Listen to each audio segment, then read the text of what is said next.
suffered attack in our churches from secret societies under the influence of none other than Lucifer himself. But no other accusation can be more controversial than to say the most dangerous of them all is that of Freemasonry. Some people claim that Masonry is the first fruits of all the teachings of Babylon and Egypt combined. Or could it be nothing more than a fraternity designed for good works?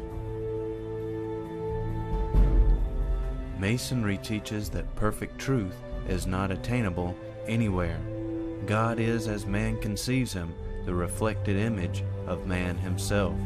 But Jesus said, I am the way, the truth, and the life, that no man cometh unto the Father but by me. Is Masonry and Christianity compatible, or is God calling out, Come out of her, my people, that ye be not partakers of her sins, for the wages of sin is death.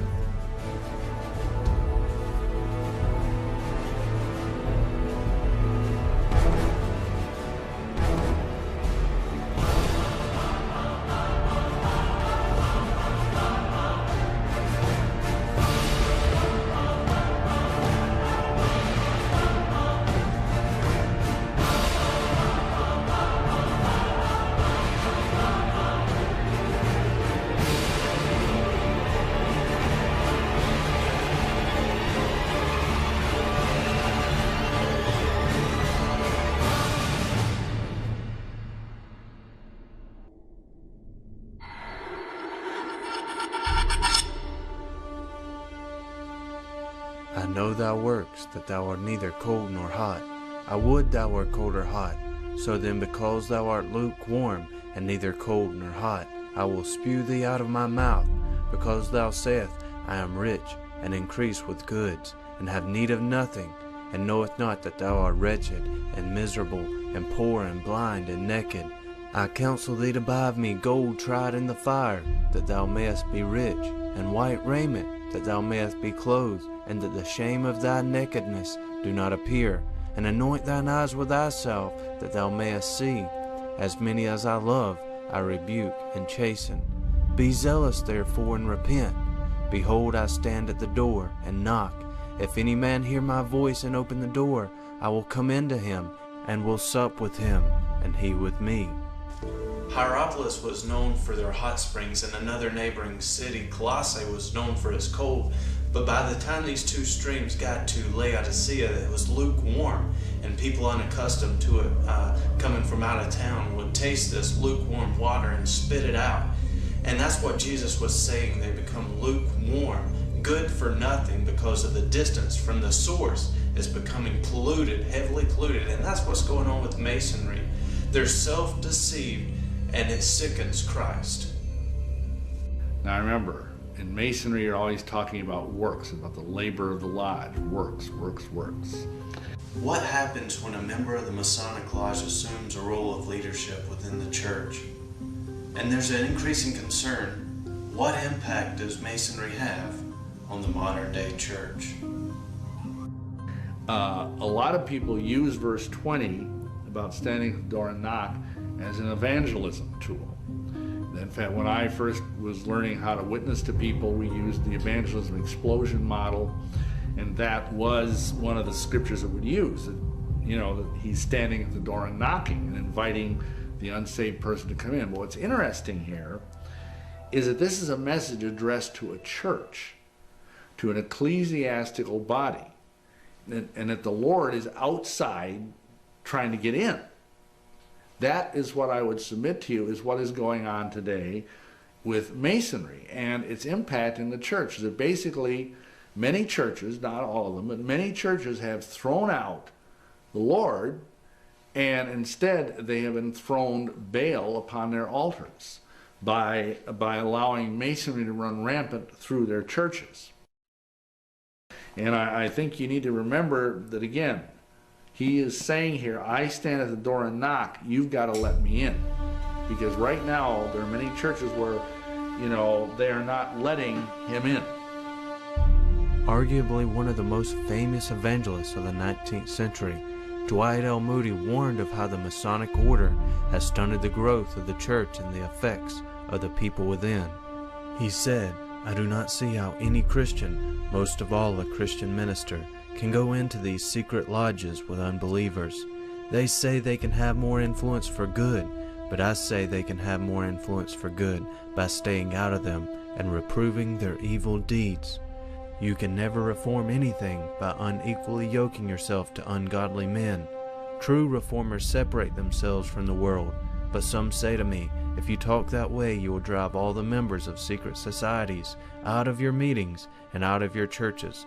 But what if I did? Better men would take their places. Give them the truth anyway, and if they would rather leave their churches than their lodges, the sooner they get out of their churches the better. I would rather have 10 members who are separated from the world than 1,000 such members. Come out from the lodge, better one with God than 1,000 without Him. We must walk with God, and if only 1 or 2 go with us, it is all right. Do not let down the standard to suit men who love their secret lodges or have some darling sin they will not give up. Over a century we have witnessed a spiritual decline in our churches. Could it be the dreaded infiltration of this Masonic lodge who is to blame? You know, there's an old Russian proverb that says, I'd rather fight a dozen fools than I have one on my own side. And most guys that are Masons, frankly, they're spiritual fools. They can't see it. And, you know, there's like this spiritual deadening that takes place. And again, you know, I've heard it observed that, you know, when you talk to a Mason and try to share with him the dangers of the craft and of its ancestry and how it can impact him and his family, it's like talking to a wall. They don't want to hear it. You almost have to, you know, use a 2x4 to get through to them. One of Masonry's greatest mottos is that it makes good men better, but it seems to corrupt everything it touches. Does it make good men better, or is it a bad tree that produces bad fruit? They become like the church of Laodicea, which we just read about in the book of Revelation. Neither hot nor cold, so the Almighty will spew them out of His mouth.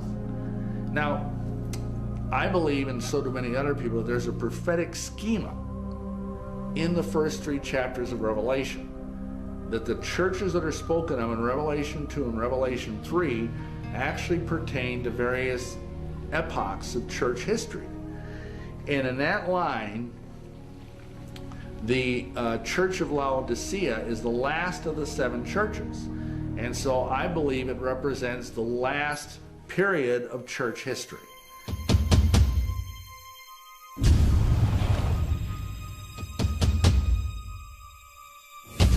But there is a key clue to all of this.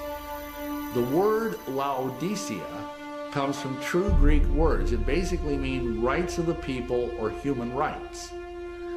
And Masonic bodies are huge about human rights. There are actually lodges that are called Human Rights Lodge, and so on and so on. And there's a whole body of Masons in France that's called Les Droits Humains, meaning human rights. And plus, we see since 1900 the growth of the idea of human rights movements. We have, you know, gay rights. We have rights for animals. We have rights for women. We have rights for this, rights for that, you know. And, you know, to a degree, that's okay. I mean, it's good that people have human rights, but it also can be carried to extremes. And that, of course, is what the mark is of the Laodicean church. So, therefore, I think the rise of Masonry in the late 19th and 20th century can be a real sign that we are in the Laodicean age.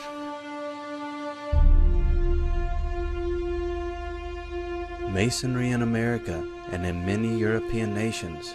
Masonry moves in to fill the spiritual vacuum that's created as the society becomes more secular. Everybody is aware that in the last 40 or 50 years, America has become more secularized.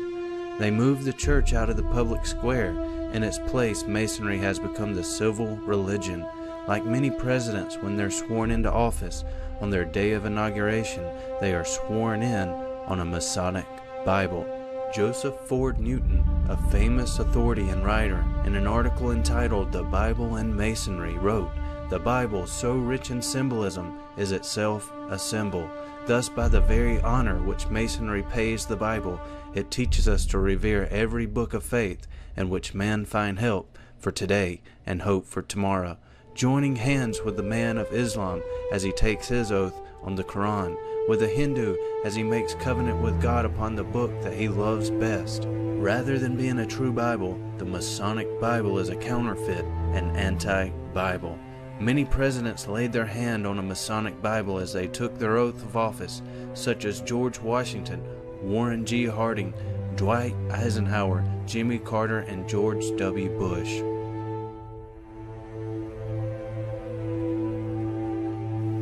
In denominations, it seems as though the more Masonry grows within a denomination, the more it fosters prayerlessness and carelessness with the word, carelessness with ecumenism, if not actual latitudinarianism and universalism. Big words that basically they mean believing that essentially all religions are kind of okay. They're all the same. Everybody gets to heaven. You know, just some people might take a little longer. That's universalism. And that is totally contrary to what the Bible says. Now, in individual congregations, individual Masons often seek to control the church for their own ends and limit the amount of gospel preaching and evangelism that the church does. And I can tell you firsthand, several times I would go and be invited to preach in a church. And I won't say the denomination, but I was there preaching against Masonry, and the next morning the pastor was fired. Just like that, by the deacon board. Because the deacons were all Masons.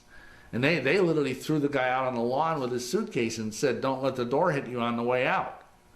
So they will often do that. They will often have their own agenda, and they build their own power base, because of course many Masons are very wealthy, and they give a lot of money to the church. And so the pastors, they kind of tiptoe through the tithers. You know, they're afraid of speaking out against the lodge too strongly for fear that, you know, they might lose some money or they might actually get fired. In people, Masonry creates an odd constellation of symptoms, none of which are conducive to spiritual growth. Masons grow lukewarm in their devotion. They are unequally yoked to unbelieving brother Masons, and this makes it difficult for them to grow and to evangelize. Realize, a lot of Masons are not Christians. I mean, Masonry is a worldwide sect or cult. There are Hindu Masons, there are Muslim Masons, there are Buddhist Masons, there are Jewish Masons, you know, and so when a Mason joins the lodge, he becomes unequally yoked to all of these thousands and thousands of Masons, that just because the guys he happens to know in his local lodge are all Methodists or Baptists or Lutherans, that doesn't matter. He's also just as yoked together to a Muslim or to a Satanist or to a witch. The Bible on the altar is one of Masonry's greatest symbols, for here it is a symbol of all holy books, of all faith. It is the volume of the sacred law in practically all lodges in this country and in others where Christianity predominates. A lodge wholly Jewish may prefer to use only the Old Testament. In Persia or Turkey, the Quran would be used as the VSL of Islam. Brahmins would use the Vedas. In some lodges, more than one sacred book is open on the altar, and the candidate may elect the one on which he wishes to be obligated. The Holy Scriptures may differ from lodge to lodge, but the altar remains the same, the altar of Baal. The great architect of the universe is the title under which Freemasonry refers to deity. One fundamental of Freemasonry is its non-sectarian character. Any man may offer his devotions to the deity that reveres under the Masonic title, no matter what name he may use in his religious worship. Thus, great architect of the universe, or any of its variations, is a symbol of deity as named and worshipped in all religions. But the Bible commands us, "Thou shalt not take the name of the Lord thy God in vain," and this is in direct disobedience.